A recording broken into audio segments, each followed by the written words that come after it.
saw him. No, he's right there. Oh.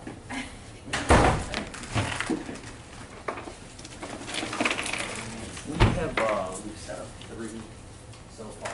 Okay. We're having difficulty some of with others. The CFOund ULI videos, can we actually watch some of those?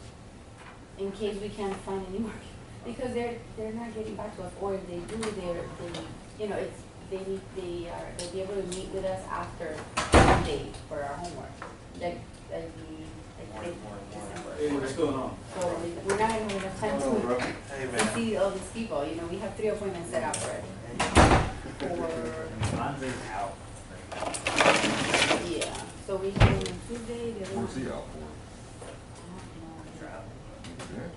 Your classes. All right. Hey, man, what's good? They told me what to do. Okay. But he's going to be available Tuesday. We don't talk. Right, exactly. Yeah, no, he's not. Well, do the best you can, and then we'll go from there. Thank you.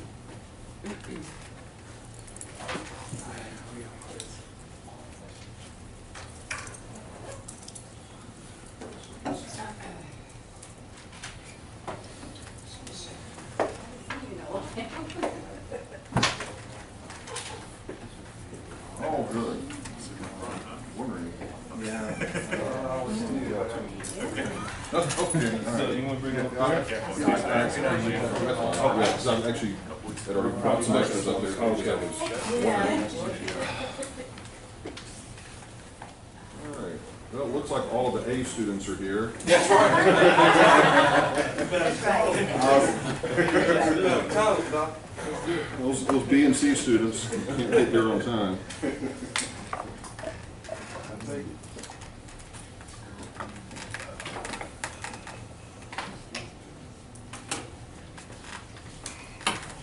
Sorry, did you get my? Yes, I did. Okay, thank you very much. All right, well, we're gonna go ahead and get started, even though some of our folks are still straggling, and probably we've got about 8 or 9 more folks that's, I think they're supposed to be here that aren't here on time, but Chris Murphy, one of our graduates from the program, obviously you met him a couple of weeks ago when he was here part of the panel discussion. Wanted to have him come in and talk a little bit about, get into a little more detail on a project or two. And so what he's going to do is kind of walk you through, obviously, this process of real estate investing. So with that, please welcome Chris Murphy. Good morning, guys. This should be nice and light, hopefully fun. This is something I enjoy a lot, so it'll get your Saturday morning started. You can replace the word entrepreneurship with real estate investing if you like. So when you graduate from this program, you'll have the knowledge, skills, abilities to be able to do anything you want in the real estate world to get yourself started. So a lot of people choose to go and work for a large company. We had a couple of companies on the panel a couple of weeks ago talking about different parts of the industry. But my hope is that you'll consider joining a large company while at the same time starting investing in real estate on your own. So if that's something that you choose to do, I'm hoping that this lecture this morning will give you some of the tips on how to get that going.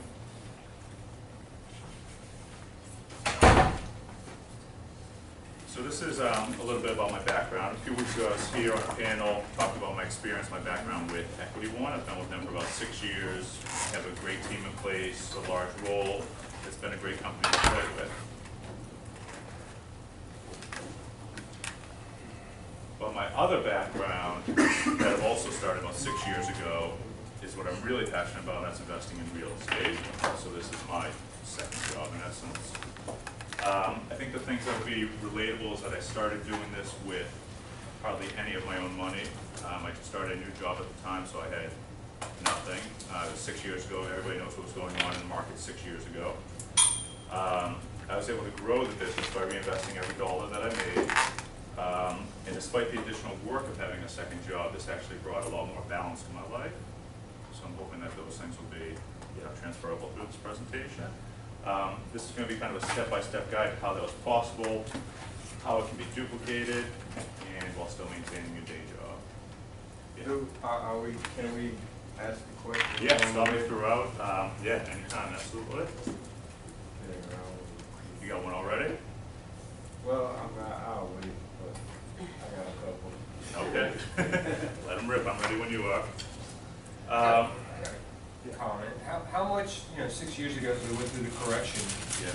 how much did that influence you was that one of your strategies I just read that Yeah. you have a low income portfolio. and Yeah. Was that one of your strategies to take advantage of some price reductions I don't know if it was a strategy so much as the impetus for me to begin. I think you saw a lot of things going on, you saw a lot of large companies doing layoffs, so you saw a lot of things in the market that were out of your control. So one of the reasons I really want to start investing on my own is so that next time it happens, I can be more in control of what happens. I don't want to have to rely on a company, rely on industry, I want to rely on myself. But it did turn out to be beneficial. I was able to acquire stuff to get started out. So today we got 3 sections we're going to talk about. We're only going to spend a short amount of time on the steps you should be doing now to get started. We'll talk about some case studies and the things that you can look for as you're starting to examine different properties. And then we're going to talk about some alternative funding sources outside of the traditional banks and traditional 30-year mortgages that can kind of help you to continue recycling the same cash over and over again. I think everybody here should probably figure out how to pick up 1 property or 2 properties. But some of the strategies we're going to talk about have allowed me to keep using the same money over and over and over again.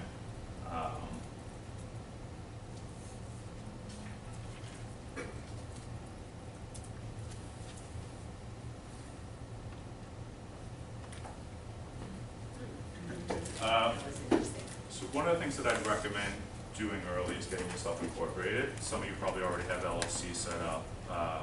It's a pretty quick thing to do. If you've never been to Sunday's website, you should check it out. State of Florida, a ton of resources on there for small business. There's a 2-page application to fill out to get your LLC. I think the application cost is $146. You print it off, fill it out, mail it away, and in 5 to 7 days you're set up. The reason why that's important is that if you go to meet with banks, you go to meet with investors later on, you've already established your company. You're not meeting with them saying, oh, I plan to form my company that's going to do this. My company's been established for 2 years already. I've been doing different things, et cetera, and it's easy enough to do. After you set up your LLC, you can go to the IRS website. You can request a tax ID number. This is like a social security number for your business. This will allow you to set up your bank accounts, allow you to pay taxes, or at least subtract the cost of what you're doing from your current taxes. And this is essential for partnership agreements. If you're going to form an agreement with somebody, they want to have an entity that's registered, you have an entity that's registered.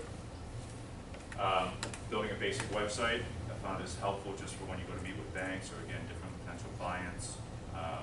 Some of you in this room probably already built massive websites, some of them probably extraordinary, but the basic ones, you can do on GoDaddy, you can go on Squarespace, very cheap, easy to do. If I figured out how to do it, anybody can figure out how to do it. Next thing you want to start doing is just begin learning about different markets. South Florida is so vast, as far as the different neighborhoods are concerned, it's so different. So you can start learning about the intricacies of each, because if you're going to start buying property, you want to know where you're going to want to target that. You can begin looking at actual properties yourself, and this is all while you're still in the course before actually purchasing your first one, but kind of lead up to it. I'm going to talk a little bit more about that in developing your concept. And then the last thing I want to say is just starting small and taking baby steps. If you know you want to acquire property one day, whether it's 3 years, 5 years, 7 years out, I would still start today with some of these steps to get yourself working in that direction, because you don't know when that opportunity is going to come along, and you want to be prepared for it when it does.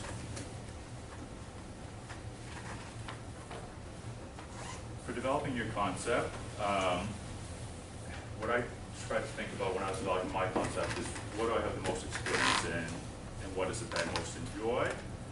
Mine was a little bit unique. When I started working in South Florida real estate, I had a very large project in Liberty City. And Liberty City is over in northwest Dade County.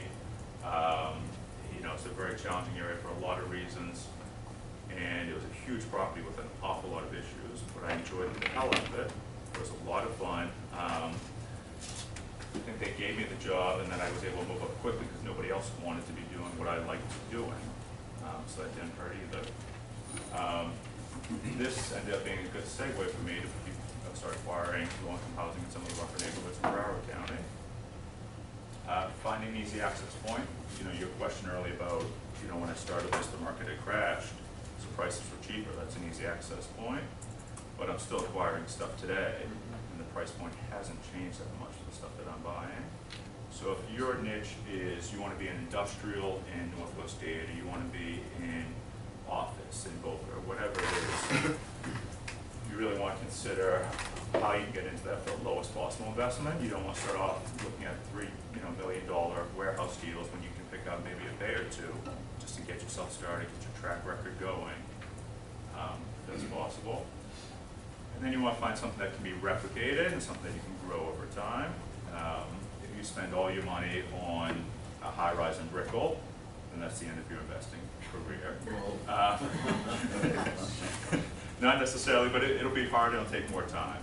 If you can find a low entry point and something that you can keep replicating over and over again, you'll be in a much better position instead of just approaching a one-off deal. So this is something that I always look for. Excuse me, when you say geographic defects, what do you mean by that? You might have a property that is in a neighborhood a lot of other investors don't want to be in. You look at some of the neighborhoods, north of Miami, you look at Wynwood, you look at some of these other places that for years, nobody paid any attention to or run down, and now these neighborhoods are booming. I own some properties not far from downtown Fort Lauderdale, but the areas that people don't really go to, but they're close to the city, and maybe in 10 years, 15 years, it'll be something different.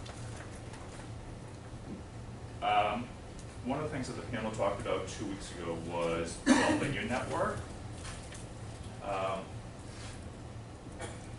Because you have the tools in front of you now with the things that you're learning in the class and the people who are around you, some of the things that I start doing in the program and that I'd recommend is that I start pairing up with classmates now. I'm sure you guys have started probably working together on different projects or different homework assignments.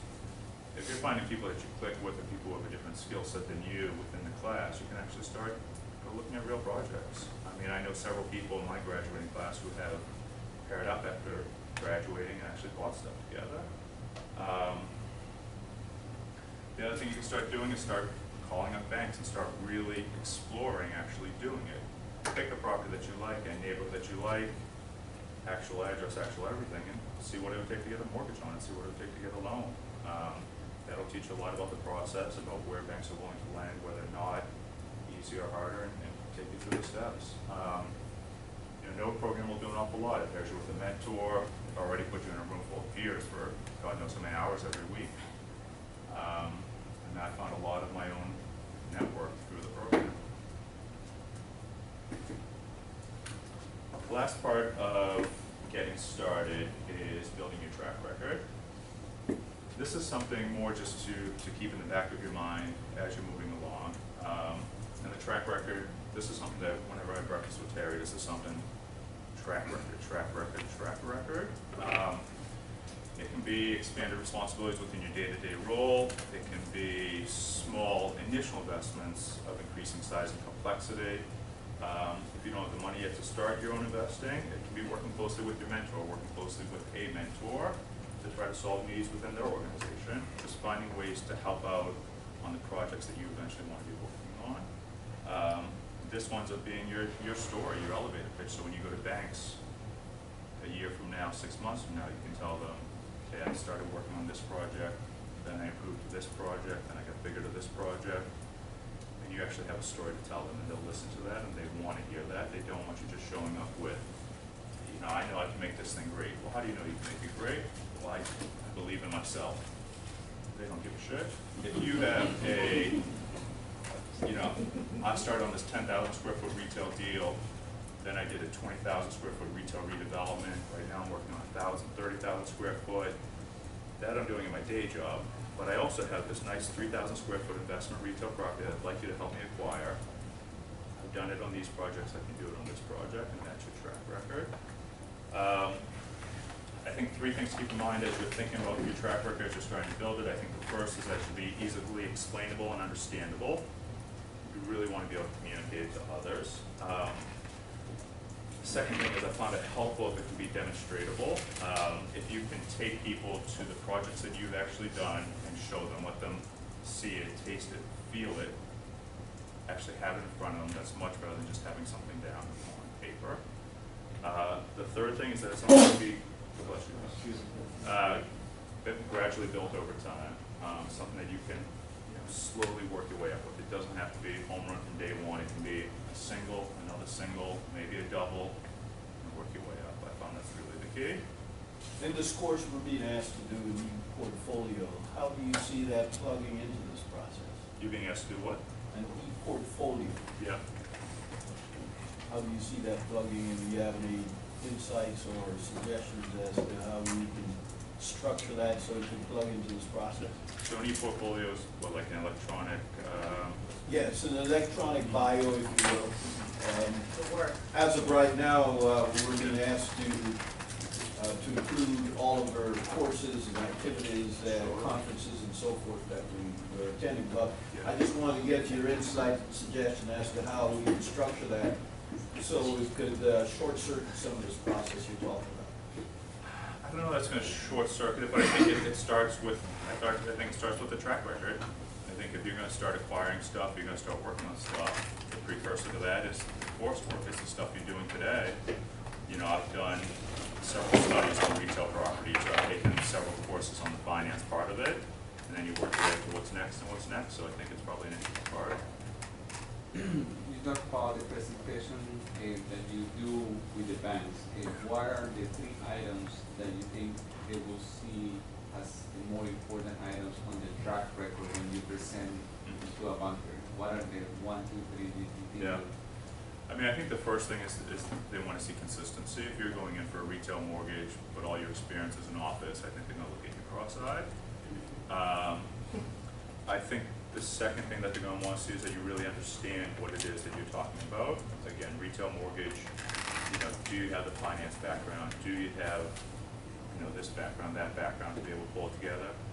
And I think the third thing is I think they're going to want to see that you know your market, that you examined all the properties around it, that you really know your neighborhood, that you've talked with everybody in the neighborhood, that you've talked with businesses in the neighborhood. I think those are the big 3. Question? Yeah. What type of collateral do you have to bring to these meetings? Because I'm sure you're going to want to see what kind of money you can put in the game before you give it a loan. So what we're talking about today is really small scale starting out investing. So it's a little bit different game than, Claudia was up here on the panel and she handles $5 million mortgages and up. And that's not what I'm talking about. So what I'm talking about is, your first deal and how to turn it into a second deal that's a little bit bigger, how to turn that into a third deal, and so on. So I think collateral on these deals is a little bit different just because of how they're structured. So if it's okay with you, let me walk you through the case studies, and then if it's still a question, then we go into it, yeah? This actually has, the quote has really an expletive in it. It's supposed to be good things to those who wait, and the wait is crossed out, and the something, go out and earn it. But I thought it was impactful. So now that you've formed your LLC, you've developed your concept, you've built your network, you've started to form your track record. Now we're going to talk through a couple of case studies about the things that I've looked for in properties that I acquire and the things you might want to consider as you start looking at actually doing your first deal or 2. This first case study, each case study is going to be about something a little bit different, but there's going to be lines that flow through them that kind of time together. The first one is about creating value. I mean, if nothing else you take away from this lecture, it's that real estate is all about creating value. There's, nothing else. Physical value, financial value, value for investors, value for yourself. That's the name of the game. So when you're looking at properties, you want to look at properties where you have the opportunity to create value. Equity One, the company I work for, they look to create value, but because they're large pension fund, REE type of deal, a lot of times they buy properties where the value's already been created. So you want to know the difference. If you're buying something where all of the rents are already at the top of the market, then you're not going to be able to create value. If you're buying a property that has no physical defects, it's on the corner of Main and Main, that's great, but you're not going to be able to create as much value. And I think that's fine once you get to a certain stage, but as a first-time investor like I was, in creating value is the only way you move from property 1 to property 2 and so forth. This was actually one of the first properties I purchased. It had been in market for a long time, had a whole lot of city liens, and that was obviously one of the reasons why it had been in market for a very long time. Boarded up, vagrants living at the property, and not just, you run-of-the-mill vagrants, but a lot of drug paraphernalia. The place was nasty as you could imagine. My wife hates when I go crawling around to look at new properties. But it was a geographically desirable neighborhood, and it wasn't, Brickell or anything like that, but for me, geographically desirable was a lot of other duplexes in the neighborhood. Occupancy in those were high. I had a lot of rent comps. It was a great renter's market. It was east of 95, so I knew what I was going to get. Building was built in the 60s, so it had a solid structure, slab foundation, concrete block walls. The roof was a little iffy, but it had all the components. A lot of the plumbing was ripped out of the walls, the electric was ripped out of the walls, but it had good bones to it. And each of the units were large. These days they build, units gradually over time, a few square feet smaller and smaller and smaller. This was a 2-bedroom that felt like a 2-bedroom. And I knew what I could get for the rent for each side. Some beautiful pictures. And after we got the people out. It's not that bad. It was so bad. These are only pictures. They don't capture the smell and the true essence of the place. So we actually Like money, after we got the people out, we actually had to go through and fumigate the whole place twice just to get rid of all the mites and the little ticks and all kinds of junk. It was nasty. How did you deal with the city leaves? How did you? I'm going to talk through that. Oh, okay. Yeah.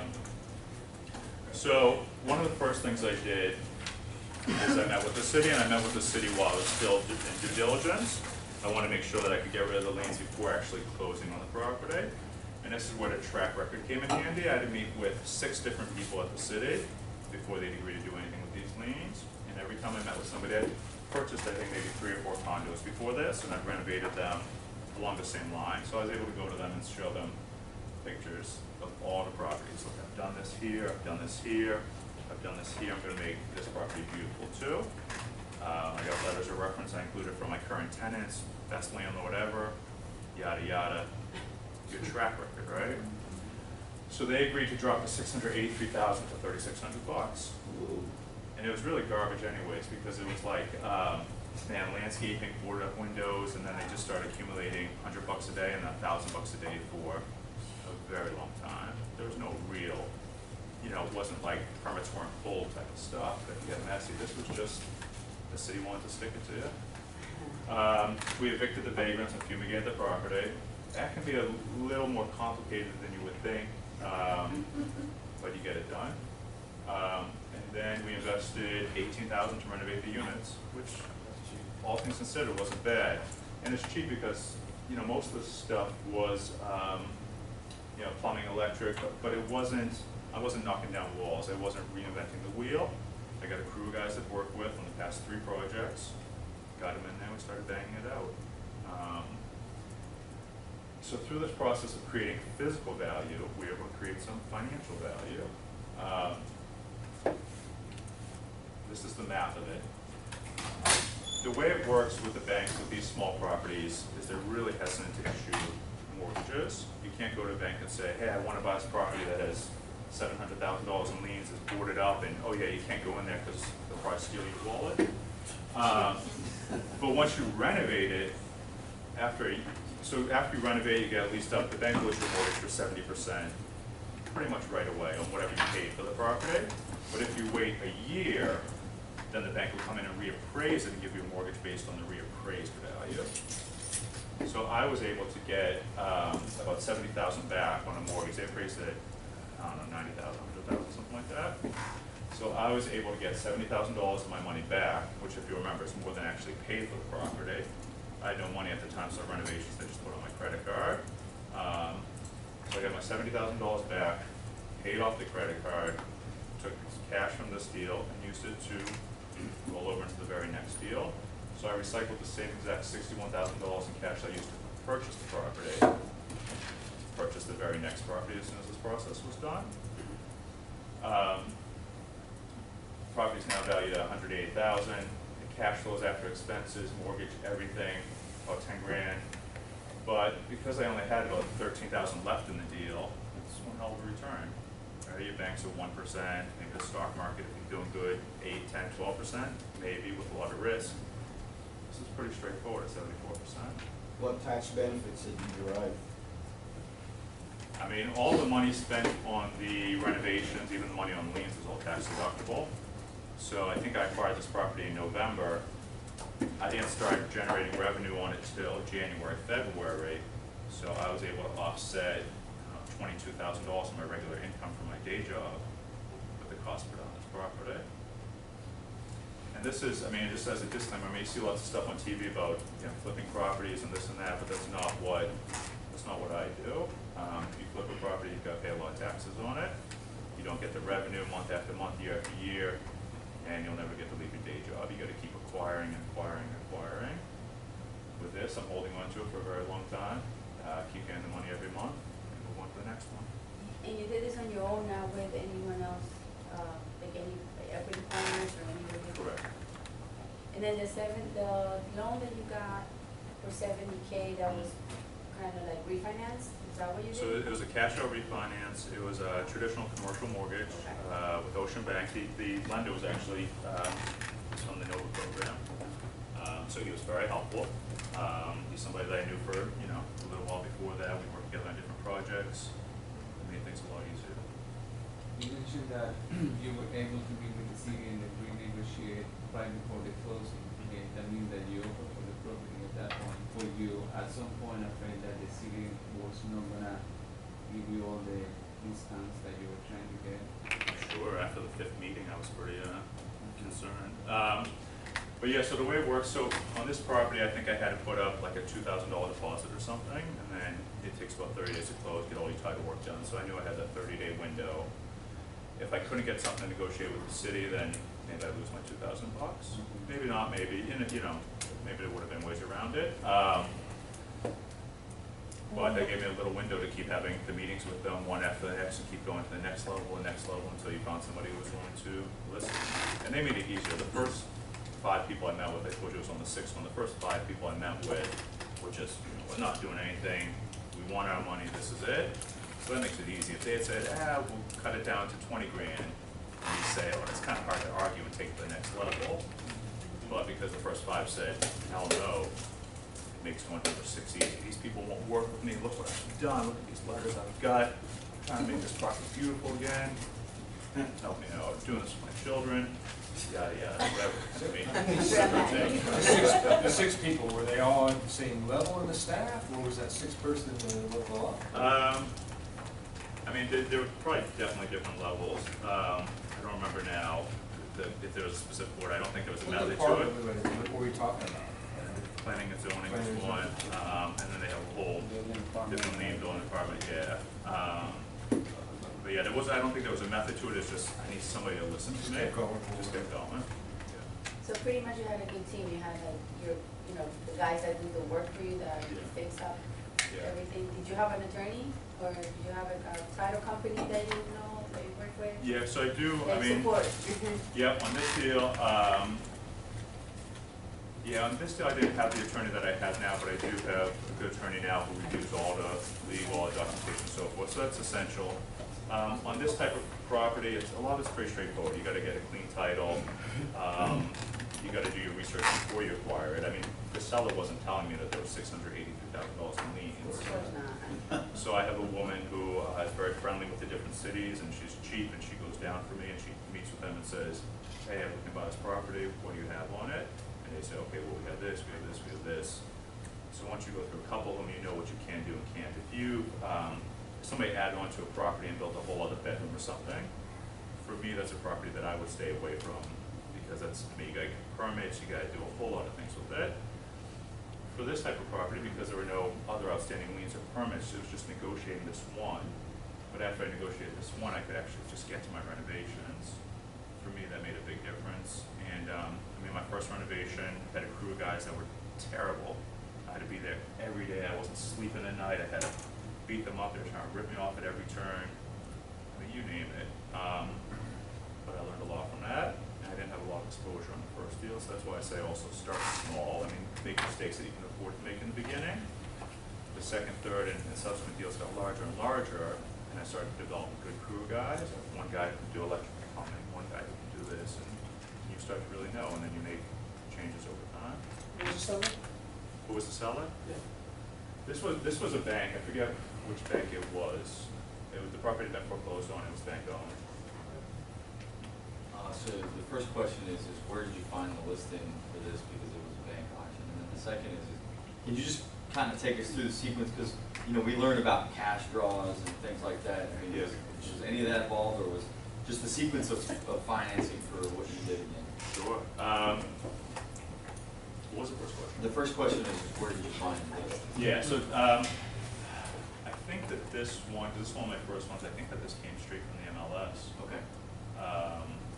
And if you have your real estate license, that's great, and you have access. If not, you should definitely get your real estate license, because I couldn't imagine doing this otherwise.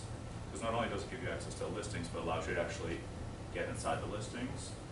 I mean, I crawled around a lot of this type of property. I mean, 50, 60, 70 of them before I did this one. And it's hard to find any realtor on earth who's willing to do that with you. So if you have your license yourself, you don't need that. Like, you can't pay somebody enough for this, especially commission on 61 grand. You know, $1,500 or something, forget about it. Yeah. So I had the 61,000. I bought a couple condos before this, and that'll be one of the later examples of how I kind of built up this. So this was a little bit larger, that 61,000 in cash. So I built up that somehow, and I'll talk about that. The 18,000 in renovations, I'll talk about some of the funding sources that you can use to get that money. And the same thing with the 4,000 leads. That'll be the third part of the presentation. And then this is the finished product. You'll notice the theme, I like to paint the outside all the same color, so if you're driving through Fort Lauderdale and you see that type of green, one of my babies. The case study 2 is utilizing seller financing. So this was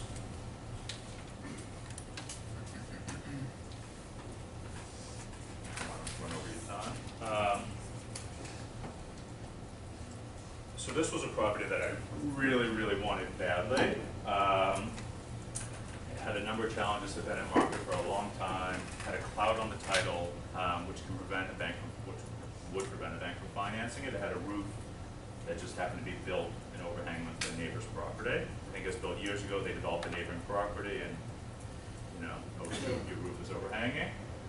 I had one of the 5 units rented. It was an efficiency, $500 per month. The place was trashed inside. The place was trashed outside. The kids were just running around the whole thing. Just like it was like a big playground for them. Tough neighborhood. I couldn't have got bank financing, but I didn't have the cash to buy it, so really had nothing I could do. And the seller wanted cash only to boot, I think because he knew that no bank would finance it, so he says, I'm only going to take cash. But there's a lot of potential. I mean, 5 units for 150 grand, 30 grand a unit is extremely affordable. The units themselves, despite the property looking bad, I mean, the units didn't have the plumbing ripped out, didn't have the electric ripped out. So for me, wow, that was like, oh, I hope it stays this way until I can close. Which was convenient because the one tenant that was there, I think she was selling drugs on the side to help out with the kids, which you would think is a bad thing. But everybody in the neighborhood knew her. So they wouldn't mess with her stuff. They almost respected the property in a way. So that allowed me to get to closing without the stuff being ripped out of the other unit. So it wasn't necessarily negative. So I did keep her there for a few months. And I saw potential to make some money on it, to create some value. This was the outside. I mean, all things that, this room, this was neat. This tinfoil on all the windows, and all the walls and ceilings were painted lime green. That was really neat, and took a lot of coats of paint. I was trying to look for the roof that you were talking about. So it's over to the left side of that property. You can see the townhouse behind it. So it overhung with a nice townhouse property. So you talked him in from cash to go into seller finance. So yeah. So here's what I did. Banks want to finance, not cash flowing. Even if the banks wanted to finance, they wouldn't have been able to, or condition title defect. So what I did was I approached the seller and I explained the problem. The seller was an interesting guy. He came up from Miami. He was an older guy, had to be 65 years old, 70 years old. And we got to the property and we're standing out there and I'm walking around and showing him, I like this property so much. I love it. I think you have the right asking price. Got great value. Yeah, really like the same thing. I do a lot. Showed him my enthusiasm. And as I'm talking to him and trying to get a feel for him, he's not saying much, but he keeps looking over his shoulder. You could tell he was kind of nervous, a little bit shaking. He did not want to be in the neighborhood. You could tell he never went there to collect the rent. He never went there to maintain the property. When the one tenant who was there, he didn't even know her name. This is somebody who's paying you money every month. Good hard money that she works hard for, that she earns. And he didn't know her name. So you could tell that for this guy, this property was a problem. So I started talking with him about potential solutions. What we came up with is that he was going to finance, he owned this thing free and clear, he didn't have a mortgage on it. So I had the $50,000 from, you remember how we recycled it in the last deal? So I had $50,000, I said, you write the mortgage on 100, I'll put up the 50. If this property is a failure for me, then after 1 year, he keeps my 50,000. I knew that wasn't going to happen. And he was able to give me a 6% interest rate, interest only, for that period of 1 year. Which is interesting enough, because I had a realtor's license, he paid me, I worked it through my broker, who's a buddy of mine, so he paid me a 3% commission on the 150, which I got to keep all of, so that's $4,500. I got a little miscellaneous credits back for missing appliances and such. So I ended up paying him the 6% up front with what was essentially his own money. So during the year the property was renovated, leased up, I had a roofing company, I was able to cure the title defect for $1,000. I mean, it wasn't so bad. At the end of a year and a day, I got the bank to finance on the new appraised value. I had all the units rented out. Banker was happy, same banker I used for the last deal. Mortgage on $130,000, so $100 to the seller, $30 grand back cash for me. For the year, I've been accumulating the rent every single month on the property, so I still walked away with my same $50,000 I've been using this whole time. After the bank finance, the total cash deal was $20,000. Rent's $4,200 a month. I mean, who wouldn't do that? The trick was on this property, it took an awful lot of time. I would get calls in the middle of the night. My husband's trying to stab me. This one fighting, and you're like a marriage counselor, and he loves you. Just you guys meant to be together. You guys doing it right. And it took an awful lot of work, and it was a lot of headache. I mean, I was at this property literally every single day for the whole time I owned it, and it gets tedious. So that was beyond real estate. This was something else, yeah. Collecting money in the rain, banging on the door, the whole thing. I evicted the woman.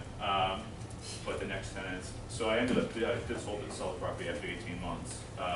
The guy who bought it, funny enough,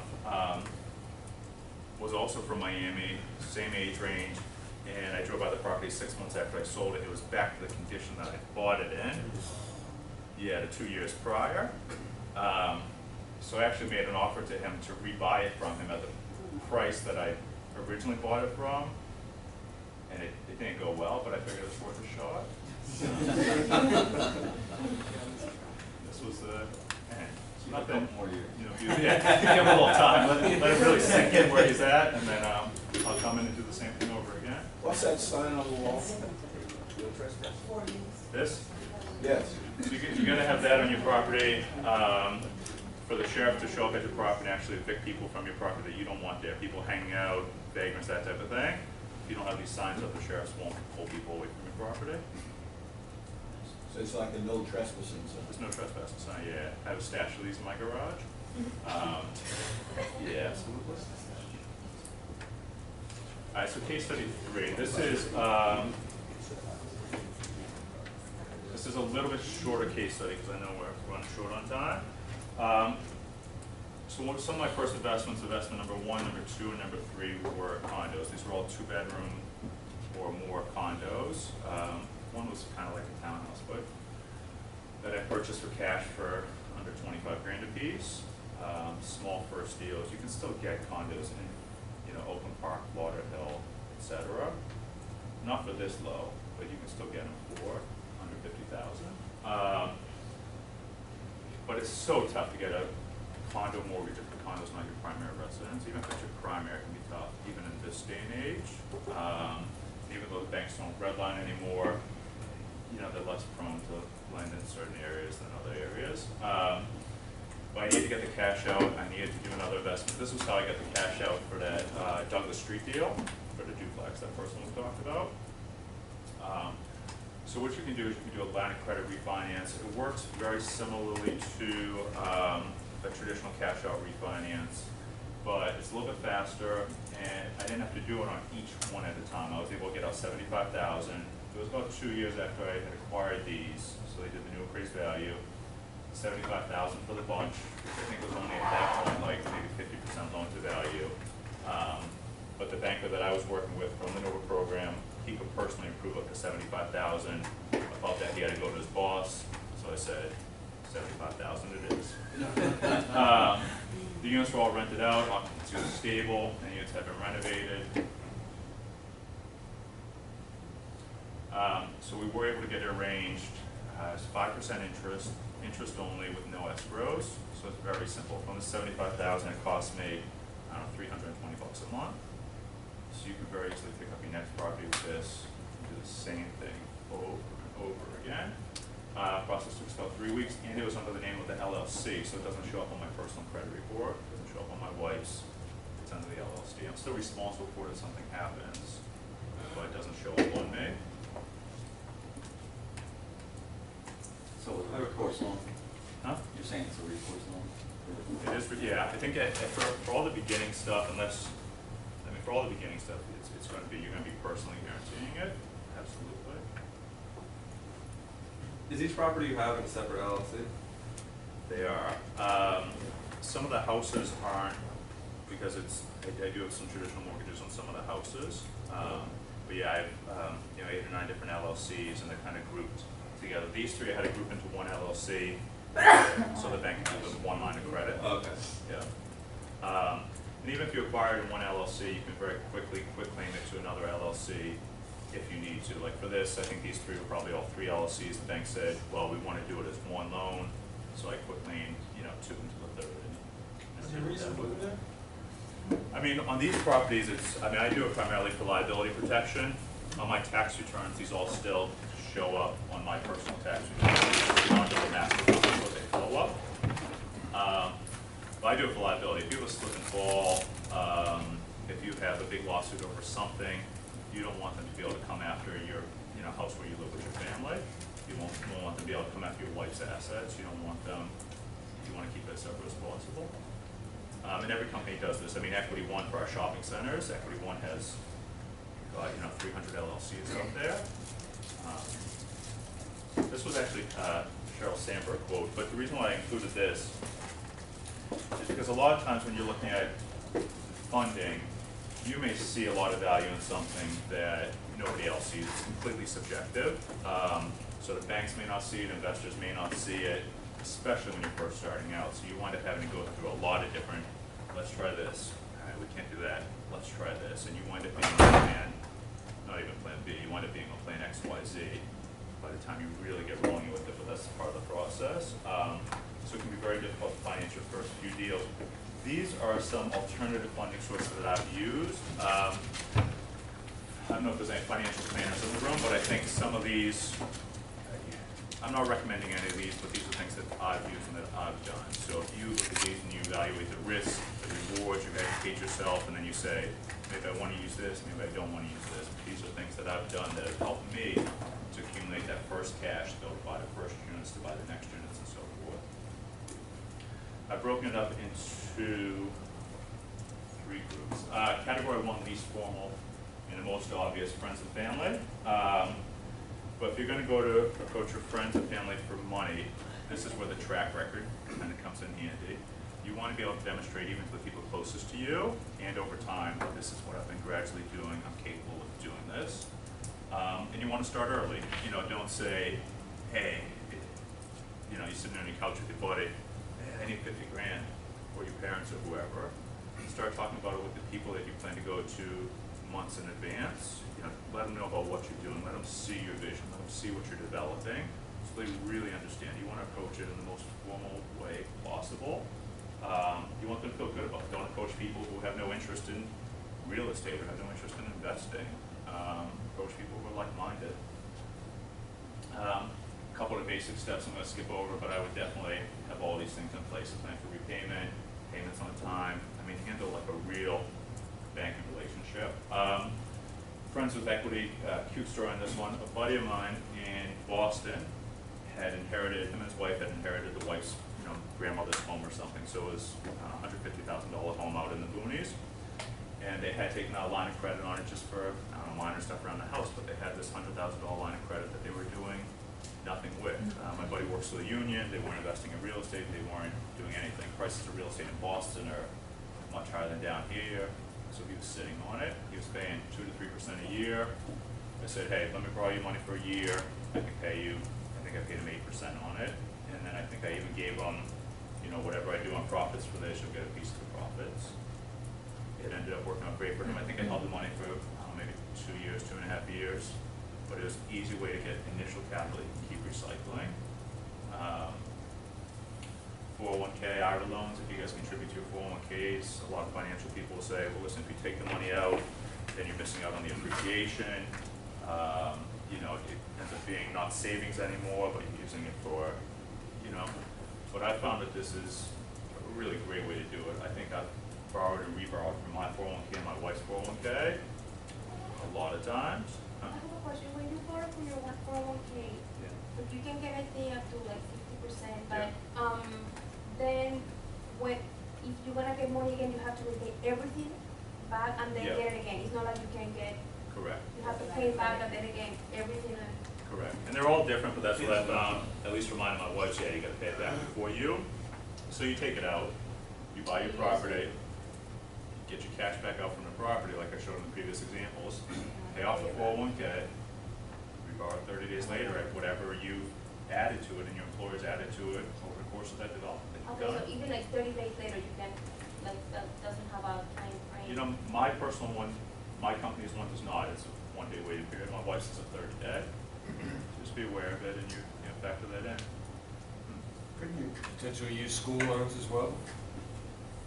I I think that's broad. But I guess, you know, I think there's probably a lot of sources out there that aren't on my sheet that you could probably use. I think, and a lot of people, I mean, there's a lot of stuff out there these days that I haven't used yet that's available too, but, you know, I guess that's one. Good question. Do you use simultaneous or 51 host network? Yeah. You know, it's I mean, the same way you guys all work and you guys spend a lot of time on your schoolwork and your classes. It's just putting in the time. The 6 to 10% that you're saying to pay, you're saying is like if I go to you and I say you're the one that has money and you give me $100,000 to do a project, then I'm paying you 6 to 10% of what? The profit I'm getting, or how? No. So this was, I mean, in this example with, you know, friends with equity, this was a straight, pay you a straight 8% return, whether I make money, lose money, whatever. A lot of times you go friends and family, you know, they want to know they're getting their money back. They don't care for, you know, waterfall returns, complicated structures, that type of thing. Right. Using the money, pay them. Okay. And the IRS actually allows you to get a minimum rate from, it's on their website, from when you borrow from family. So it'll be lower than the banks. It's like probably, I think, 2.5%, 3% right now. So you can borrow at a way cheaper rate from that.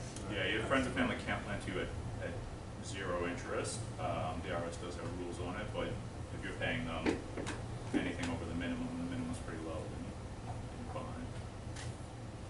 But that's why you can't pay them back in cash either. Do you have, I don't know what bank you do, but do you use any like portfolio lending now that you got several properties? Yes, let me walk through some of the other, but you might see some of that coming up. I mean, the 3 condos was an example of almost portfolio lending. I'm working another deal right now to get some cash out where it's cross-collateralized with another property that I have. So the banks will do all kinds of things if you talk to them enough. It looks like your holding period is between 1 year and 2, right? Correct? Or was it during that time? So the only one, so I sold that 5-unit building and I sold a 5-unit building in West Palm Beach, but everything else I hold Longer? for forever. Oh. I mean, unless No. something really changes where this is an opportunity or this is, but yeah. So you flip some and you keep some? I Or keep you transfer everything. the property? Yeah, I keep everything. Those 2 I just happened to sell. One was in West Palm, so it was a quality of life thing for me. Just there's too many trips up there, too much puffing it up. And the Fort Lauderdale one, I mentioned also, just a quality of life thing. I went through an exercise about a year ago where I just had a ton of properties, but it would have been just as beneficial to have half as many with a lot less debt. So it was really for that reason. I would do the best that I want to cut into. Good time at all. So second category is slightly more formal, and I think this is where a lot of you could probably get a lot more creative than I've been. There's a lot of private lenders out there. You really want to go for the ones that are more well-known and more reputable. There's a ton of advertised companies if you do a search, but you really want to go with the big folks out there. I mean, Discover's a credit card company. It's an invitation-only lending program, but the way to work your way into their invitation-only program, and I think they do it by probably zip code, geography, etc. But if you call them a few months before you go into need or before you think you might want it, and you talk them up, I want this, they say, oh, well, it's invitation only, and you keep them on the phone long enough, I find that you can get onto their mailing list, and then a little while later an invitation shows up. And I think I've done this 2 or 3 times with them, so I know that there's a method to it. I mean, it's the easy way to borrow. 35 grand usually takes a month to 6 weeks, but it's pretty straight and efficient. Interest rates are high, short repayment terms, so this is something that you don't want to have for a long time. But to get that first deal started or second deal started, this is good short-term capital. You can pay them back early, no prepayment penalty. Peer-to-peer lending sites, again, these days there's a ton of them out there. There's even peer-to-peer lending sites for large, multi-million-dollar commercial deals. I've used Lending Club, and you can do this, my name, wife's name, for all of these. For up to 35 grand, approval funding within 2 to 3 weeks, so it's pretty quick. And this winds up being comprised of, instead of a company lending you money, it's peer-to-peer, so you have, 100 different investors. But going after money these ways means you don't have to cut anybody in on your deal. You don't have to give them 50% of your profits after it's over. Pay back the loan, you're out, you own your property. When you said you could do this for the commercial properties, I thought you were capped at $1 million. So they have a lot of groups out there now where there's all kinds of different structures available. So the actual borrow may be capped at $1 million in some places, but there's other ways with deal equity and so forth. We can get larger amounts by contributing in different ways. And then acquisitions commissions. I mean, usually this is much smaller, but this can provide some money for your renovations. I mean, you saw on the deal for the 5-plex, it paid the first year's interest to the seller. So if you don't have your real estate license, definitely get it. If you can hang it with a broker, and there have been several that have been through this program. I hang mine with a broker that graduated from Nova. The deal you make is that on any third-party deals you make, they get their 20% or whatever it is they want to take. But on deals you buy for yourself, you keep 100%. And if you're buying a larger property, if you work your way up, this can become substantial. When you first do your first commercial deal, if you're buying $1 million property, all of a sudden the 2 or 3% is pretty substantial, and that can be your equity contribution to the deal. Category 3, and I'm almost done. These are more traditional. We walked through a couple of examples of prior acquisitions, about how you can typically finance 70% immediately, but if you wait the year, you can finance on what the new appraised value is, or what you bought it for, plus the cost of your renovations.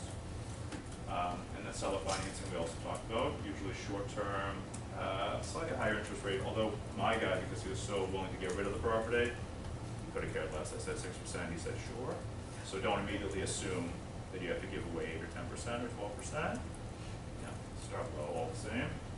Fast and efficient, we were able to close that in, 3 weeks. It's really ideal for sellers that want to sell, and when you're going through the exercise of setting up with the attorneys back and forth, asking what else they own.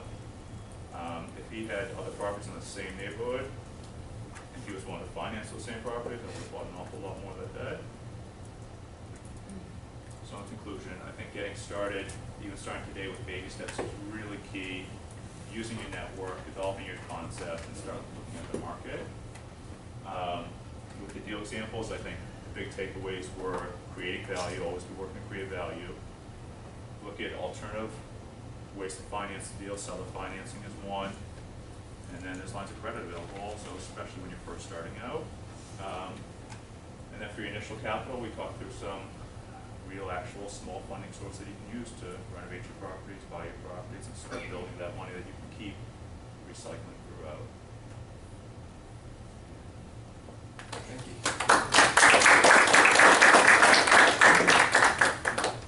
Did you just get your real estate license to use the MLS, to use that, or are you also like a real estate agent? No, I haven't done any, I've only ever done my deals on the residential side. I've done some commercial deals, third party. Okay. But I didn't get it just for this, but I got it a year or two before I started this, and it ended up being just extremely You still use it useful. now? Yeah, every time I buy something. Absolutely. I just bought a house in October, same type of thing. But yeah, really MLS to access. What platform you found most successful with marketing properties, trying to get tenants for rent? So I do list them on the MLS. I list them, throughout the neighborhood. There's usually a lot of bulletin boards and so forth. I have a couple of Section 8 tenants. You can list them with the Housing Authority, Broward County Housing. That's helpful too. I have one of the first condos I bought. This woman's been with me for a little over 5 years now. Her rent's $11.95 a month. She pays $23 of it, and Broward County direct deposits the rest every single month into my account. 5 years now. So you'll definitely want to register with housing. Section 8 has its own website where if someone's coming in and has a voucher, they can go and search all the Section 8 available properties, so you want to list them there. And these are all, if you just Google these things for Broward County, you can find them easy enough. One additional benefit of having your real estate license is that in addition to the commission that you get, you can ask for closing costs for yourself just as you would for a client. You can ask for a lot of things. Yeah, absolutely. Yeah, absolutely. And some of these deals, I do use, I do have a guy that I work with on some of these deals where it's just, he gets what I'm doing, he knows it. Sometimes it's just, you don't always need the commission. If somebody else can put in the work for you and be visiting the site and so forth, it's helpful. So I don't do it on everything, but on some deals it definitely helps, especially the larger ones. I think one of my challenges, I have a real estate license, and I work, with some clients, and sometimes they have cash offers, and sometimes it's hard. It's like you just put an offer, and it's like there is thousands of offers already. How do you approach yours? It's easy for you just to get them to have connections, or? So once you get rolling, a lot of mine I bought directly from banks. Once you get to know the people, it's the same line of people, it's the same departments and so forth. My banker went through the program. It's with Ocean Bank, and they have their own department, so he was able to help me out to get to know the people in that department. But on stuff I've just bought, first time when I go to look at properties, I'm looking at the same day it's listed. I get my offer out the same exact day. Usually I have a 3 or 4 day period in which it takes the bank or seller to respond, so I use those couple days to send my woman down to meet with the city, find out what kind of liens, deficiencies, that type of thing. But once you get rolling, you can walk into a property and you'll know this is something I can do and renovate or do something with, or this is something I can't. So I still wind up looking at an awful lot of properties, but the ones I like, I mean, I put it in like the same hour. Yeah, absolutely.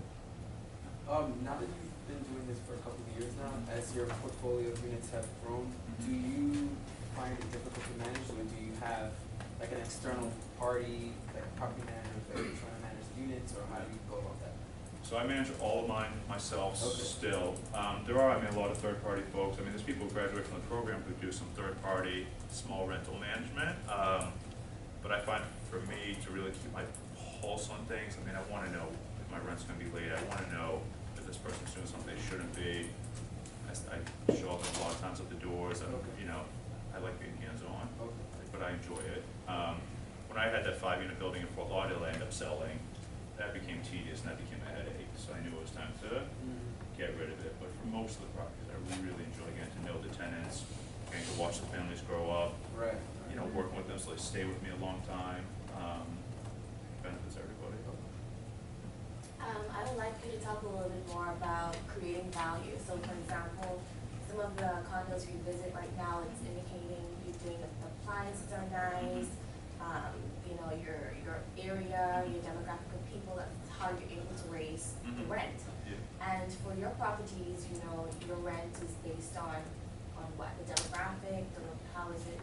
So these days, I mean, I stopped buying condos because the problem I have with condos is that, you know, your unit could be great, but you don't have control over the whole association. So you could have the nicest unit in there, but if the pools went down or this or that, then you've got a problem. And it's hard to control costs. You know, you don't control the maintenance dues every month. If they go up, if they double one year, you're out of luck. So these days, I mean, I'm buying more houses these days, single-family houses, and I always tell people, I mean, I have the absolutely nicest properties in the absolute worst neighborhoods.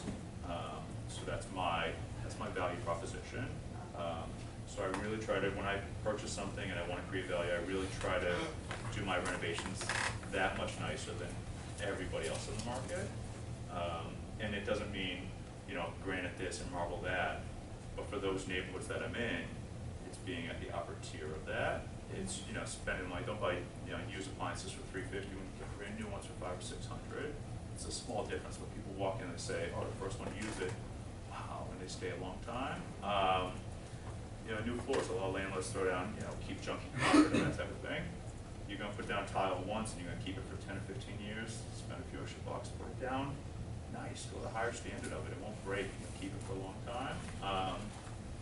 And that stuff outside, a lot of landlords in the neighborhoods I'm in don't spend any money on landscaping. Don't seal coat the parking lots. Those are easy, cheap things that any of your maintenance guys can do. They just make it stand out. You plant a tree, you don't have to think about it for another 20 years, but it makes your property look that much nicer. Yeah, it's the simple things, but it's the details. Are you gonna provide us with an excellent PowerPoint? I can send around PowerPoint. Good, thank you. So do you have one maintenance company you work with that works with all your properties, or is it just anything that goes wrong in one place, you just look up different maintenance companies and do that? Yeah. So I think the key with that is finding people who understand the neighborhoods. I think you do an awful lot of things. I try not to have just one guy only knows how to do this, but if you can find somebody who can do a little bit of everything, they're reliable. You know, I have a guy that works for me, him and his wife, he's completely deaf.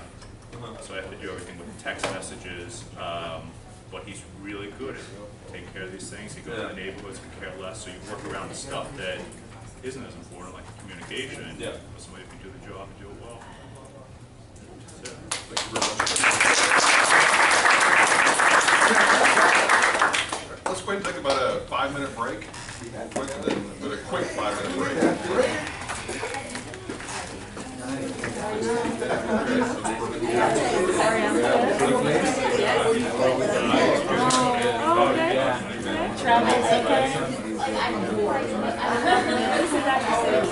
Different cities.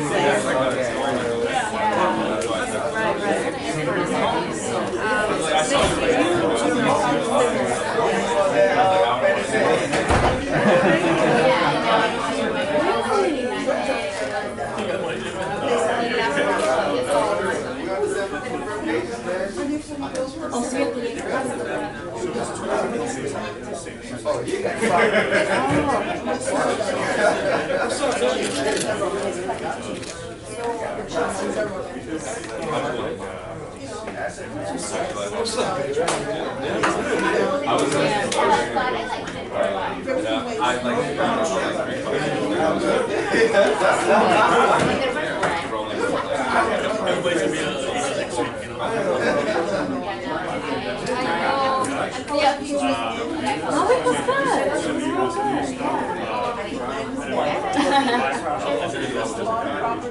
See if I see one of those, I buy it. You don't want it.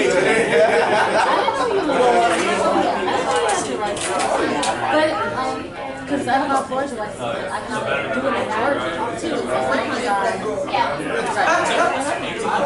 So are you gonna do that in Florida? Not now, I just like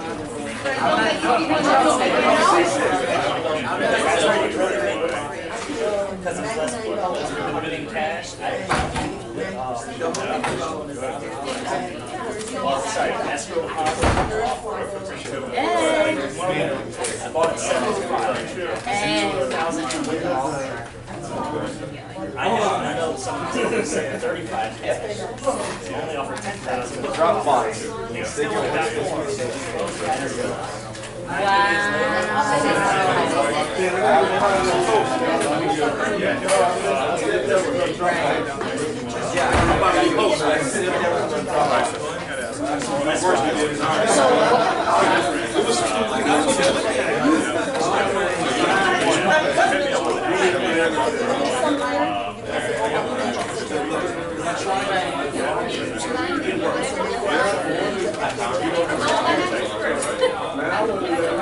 So even though like still say that that's Did everybody sign in? Did everybody sign in for lunch?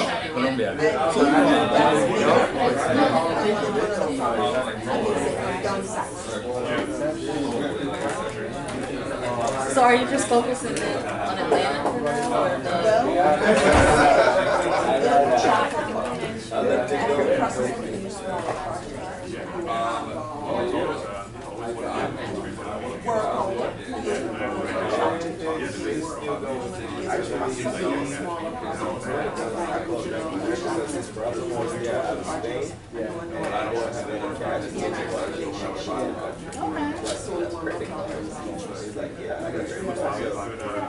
Apparently you got a very big residence unlimited. I don't want to ask questions, I'm just like, I said I'll be virtual account to make sense. So I said,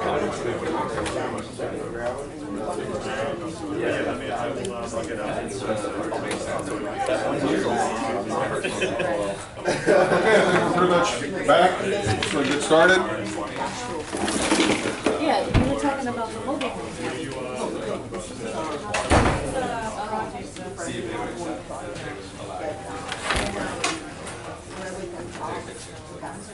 So she went in and said, yeah, we don't want, we want like that kind of thing, such an area. I guess that part of it, so yeah, they're gonna. Drops out.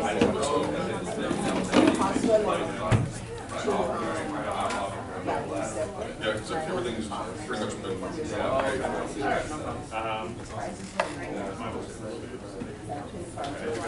All right, let's go ahead and get started. All right, our second speaker this morning is Gloria Fernandez with Million Partners, focus on retail and office. She has been one of our MSRED board members for a number of years.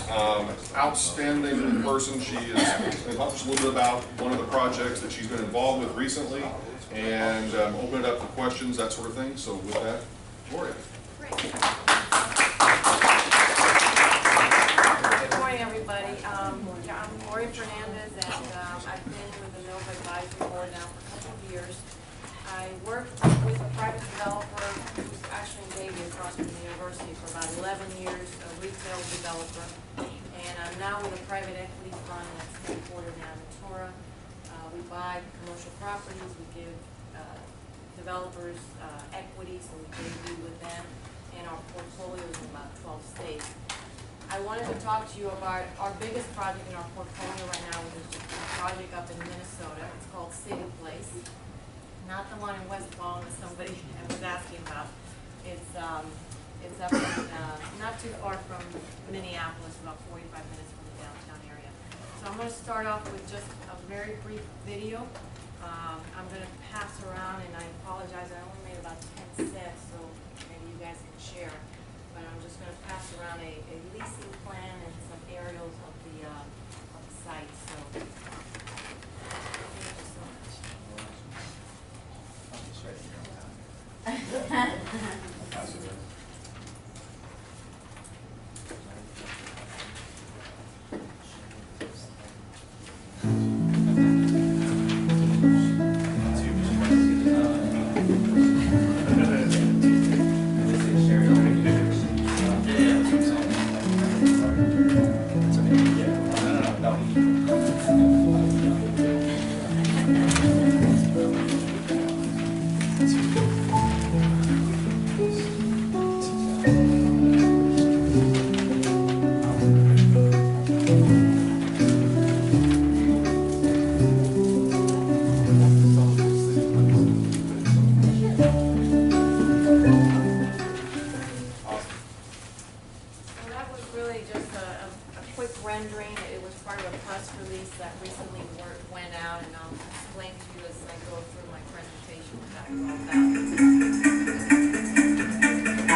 That's kind of upscale in part of. Yes, nice, very nice demographics. It's an eastern suburb of Minneapolis, Twin Cities. I was actually surprised when I went up there because there are not just a number of Fortune 500 firms in the area, names that you would recognize like Target and 3M. So a lot of employment up there, and Woodbury, you're right, is a very nice suburb. So very nice. It's up there. It is. So this was a site, Elion in 2013 purchased a site that's about 100 acres in the city of Woodbury, and it was the former State Farm regional headquarters. State Farm closed those regional headquarters. Along with that went many, many jobs, which the city of Woodbury was not happy about. And this site just kind of sat empty with a very big office building, 400,000 square feet. It was a corporate campus. So, you know, over the years, 7, 8 years, this thing was marketed, but it was basically a very heavily wooded site.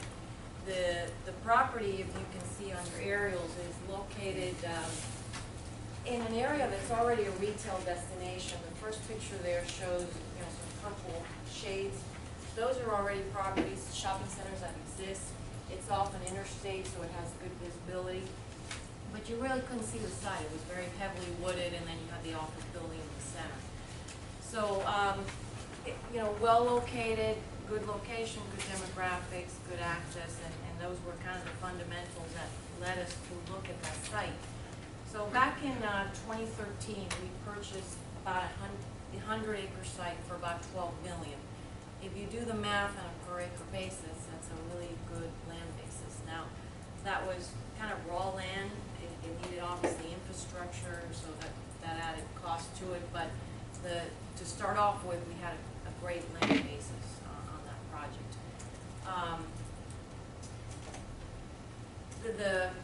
The purchase of the land and the project really, when I look at this project, I think the title of this presentation should be mitigating risk, and I'll kind of point out to you along the way how we mitigated risk, and starting with the closing.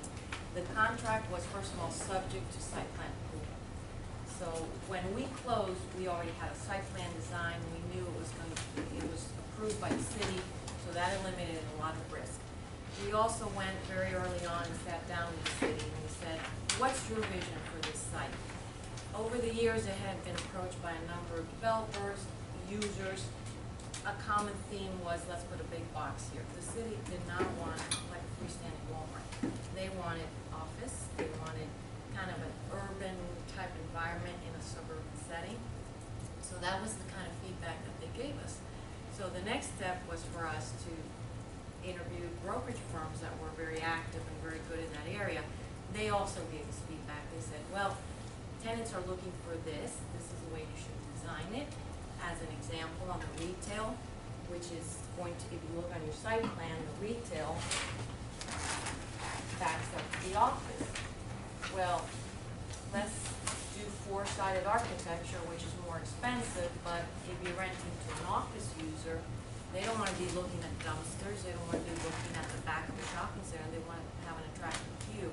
So that's the kind of feedback that we got from the leasing agents. So that helped us design a site plan that worked. It made the city, in essence, our partners, because they were part of the process of designing this, and that really helped as far as getting approvals. And then we went to the city and said, look, we love this site, but the biggest risk to this site is the office component. What if we can't find a single user that comes in and takes the whole site? Or what if it's too expensive to break up the floor plates into individual tenants? So city, what can you do? So what we did was we entered into a development agreement with the city that if in 2 years we couldn't make it work, we had the right to demolish the office, that big office. The city still wanted the office use, but now we weren't married to that design. So those steps all took place before we closed on the land, and that really helped to reduce a lot of the risk. The other thing that we did, which is very important for any developer, is we said, okay, we're going to build it in phases. We're not going to go out of the ground with 100 acres. We're going to build it in phases, and we're going to adapt to market demand. And we're going to market this thing to see what tenants show up. So during our due diligence, the tenant that showed up was Whole Foods. Whole Foods, we signed the lease a day after we closed on the land. By having Whole Foods as an anchor, we could then market the site to other tenants. And all of a sudden, we've got Whole Foods draw the customers coming there. It's a grocery store, it's upscale. That got the buzz going on the leasing. So those were all steps that we took prior to closing. Once we closed, another way we mitigated risk was to bring in a JV partner, Cross Anderson, which is a very large firm in that area. It has a history of about 100 years, 100+ years. They're developers, they're also general contractors. So we JV'd with them to develop the site, do the site work. This site was actually very expensive because it had drainage and the elevation wasn't flat. We had to do a lot of grading. So they were our boots on the ground. They've been very capable, knew what to do. That gave us a lot of credibility locally with subs, and tenants in the city. So we brought them in, and they've been a great partner. And then we hired them on a fee development basis to construct the retail for us. So they've been hand in hand, and now I've hired them to do property management, so there's a smooth turnover for me. So that was an important point, bringing Cross Anderson in as well.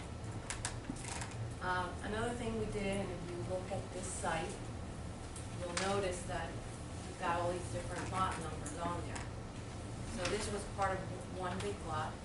We went ahead and subdivided into separate lots. And the reason for that was to be able to sell off to either users or to be able to develop more efficiently. If you look at the bottom left-hand corner, which is our phase 1, where you see all the tenant names, you've got, for example, 2 buildings in one lot. And the reason we did that was when you've got these smaller buildings or 7,000 square feet each, we thought the perfect buyer for like a building that's leased to Verizon and some of these credit tenants might be a private individual. So those, by having the smaller lots, we have the ability to sell those off, or maybe somebody who has a 1031 can come in and purchase. The other side of the retail component, the retail development has Whole Foods and some anchor space. That's one big lot.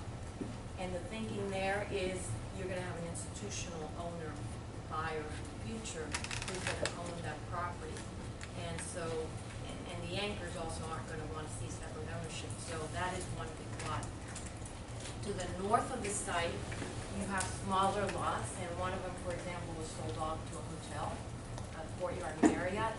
We're under contract now to sell to a big orthopedic group who's gonna do a 3-4 story building for their operations. So splitting that up into separate lots gave us the ability in the future to sell off, and it gives an exit strategy. Yeah, Greg, can you talk a little, because I remember you bringing up somewhat of a similar situation in one of the previous lectures, and really fascinated by the whole thing, the condominiumization of the individual properties. But could you talk a little bit about kind of some of the issues that go into, whenever you do that, then you're also going to have kind of that I guess, management structure to have the consistency and the...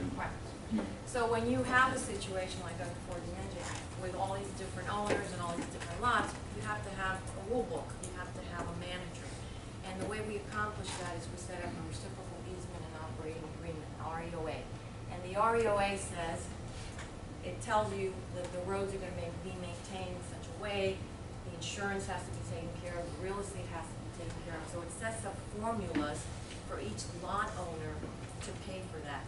And then it assigns the responsibility for maintenance of the whole site to one lot owner. In this case, the lot owner who's responsible for maintenance is this lot here. Whoever's gonna own the Whole Foods, and the thinking behind that was this is gonna be an institutional owner. They'll be in a better position to manage this entire project than, for example, the guy who owns just the Verizon building.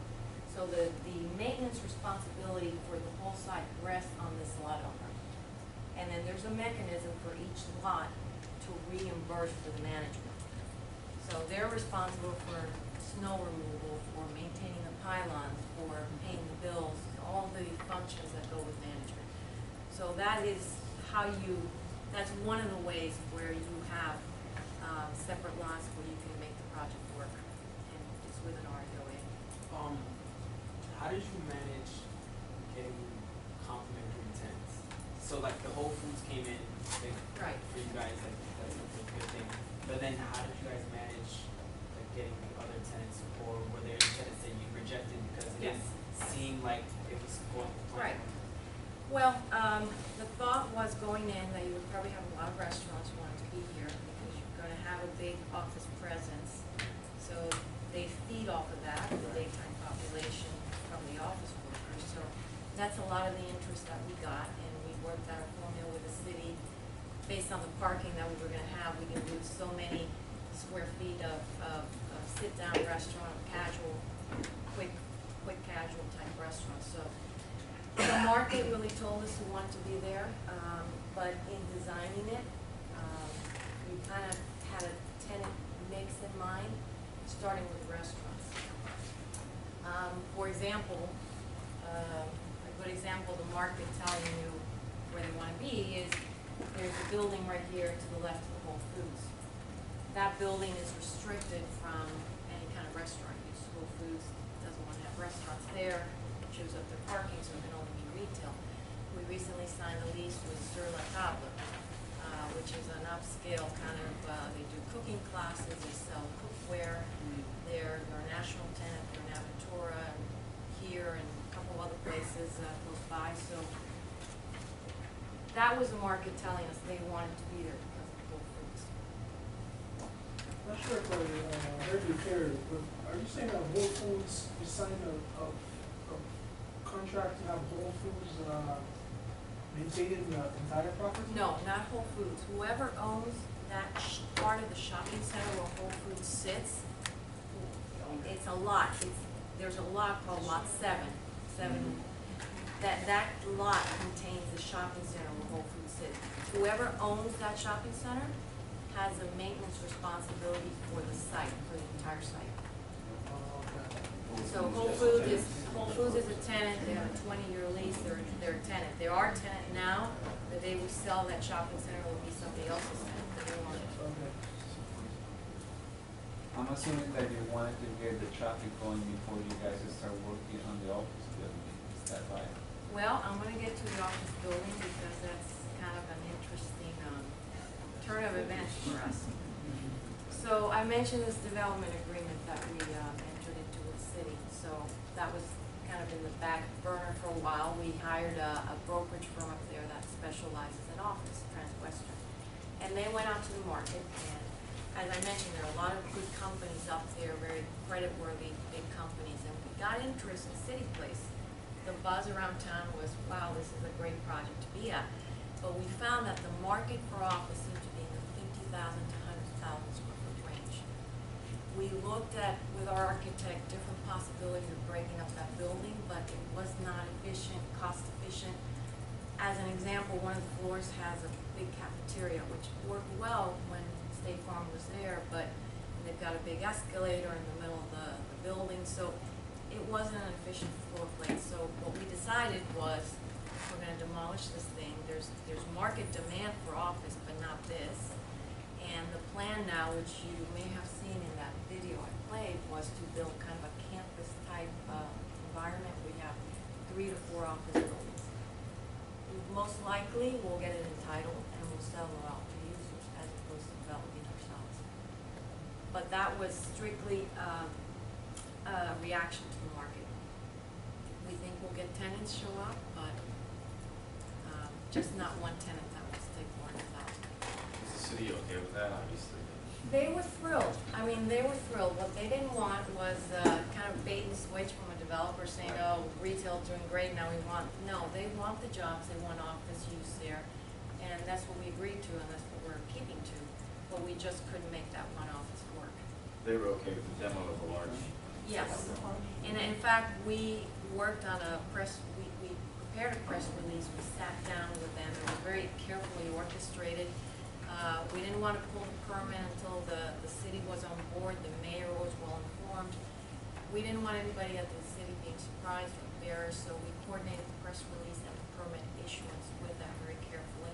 Then I got on the phone and I called every single one of my tenants that I have lease signed with and explained, and for most part, they were really thrilled, especially the food users. They said, well, that's good, because had you gotten one corporate user, they probably would have had a subsidized food type of situation like a cafeteria. Now they're going to be coming and eating at my restaurant. So people were pleased, but it had to be handled in a certain way.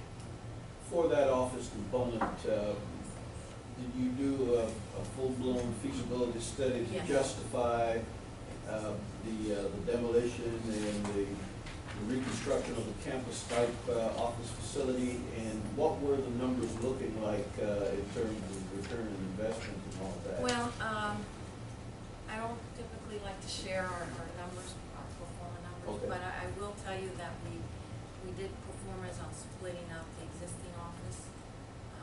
It was not feasible.